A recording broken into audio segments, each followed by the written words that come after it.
part of this is being able to understand your team, like we said.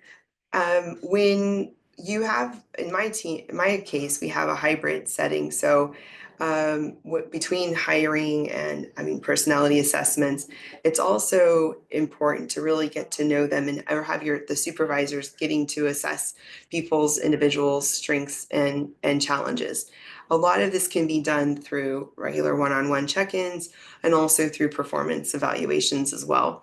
But being able to know those things, it's really important. I also like to empower autonomy and encourage ownership.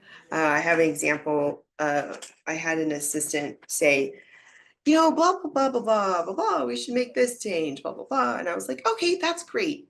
Go ahead, just go ahead. And then, and she's like, well, should I have you look it over? I was like, no, I think you know this better than almost anybody. It was a way we did a process internally, and she's like, okay. And then I later heard that she went to a supervisor to ask them to review, even though I had told her she could just do it herself. And that made me realize I need to work on empowering even more, because maybe just one time isn't enough to encourage them. But and people might not be as confident to be able to run with some things. But this is the empowering the autonomy is really important because if they constantly feel like they know their scope and they know what they can do and they have the training, and I'm saying in that respect because I know we have a lot of responsibility as lawyers, but if they do all that and you've said, hey, go ahead, then that helps them build their strengths, and it's like a muscle, and then they can do more and they can do more and they can grow. And so as I've learned a lot of this many years, like I've been able to help build a team that's moved up through the ranks, even though it's a small-ish firm. We've had people go from receptionist to legal assistant to office manager, executive assistant to office manager.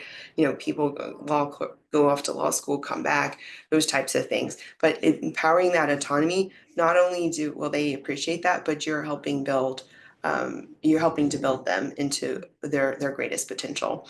And then it's also important to celebrate the wins.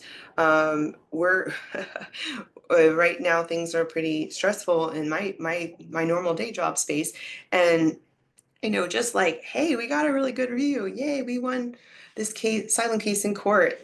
Let's just celebrate. Let's tacos, donuts, let's have fun. I don't know, let's be happy. Let's talk about it. Let's don't let that slide. Because and so one of the things we do is every Tuesday on our office meetings, we'll have like the happy good news time, and we talk about what things got approved, a pat on the back, and some firms have things like that, like a chat just for good news or maybe silliness or something like that.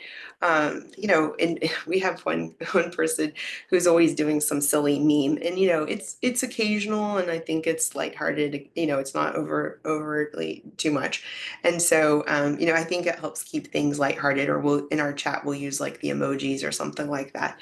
So whatever that is to help keep that helps create that cohesiveness is really important.